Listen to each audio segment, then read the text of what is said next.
Welcome to our tutorial about the sweep tool. Let's begin by creating a profile. We're going to start it at the origin point.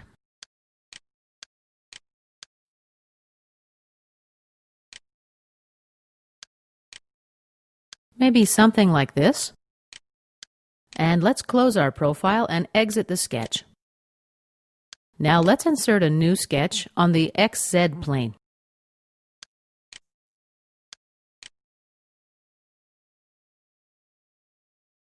We're going to create a spline here.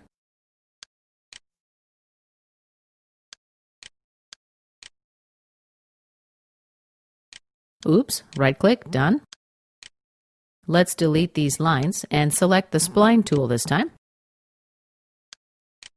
Here's our spline.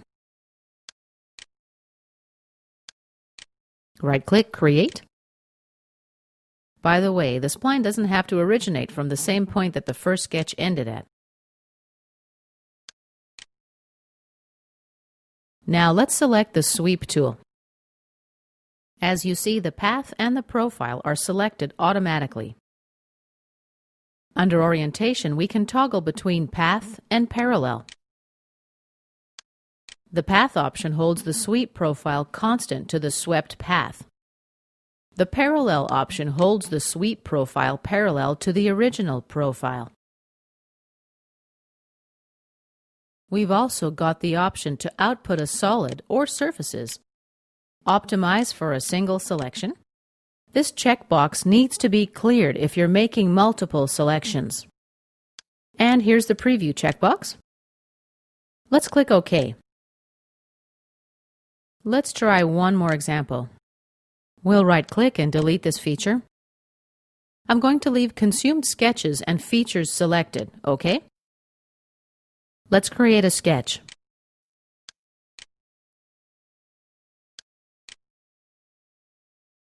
Activate the two-point rectangle tool.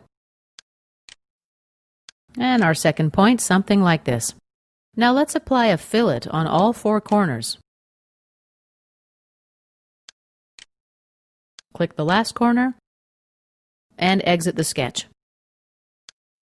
Let's create an extrude now, maybe 1/8 of an inch.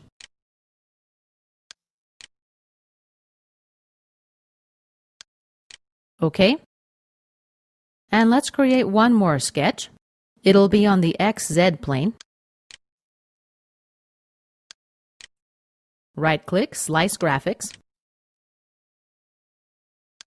Now let's go to a top view. Zoom in a bit. Let's use the two-point rectangle again. Something like this. Exit the sketch.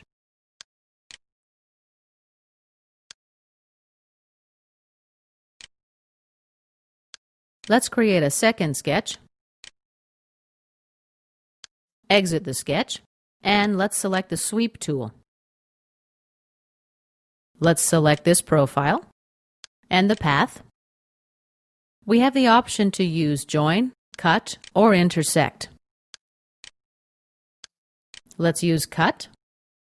OK. Yes. And this concludes our tutorial about the sweep tool.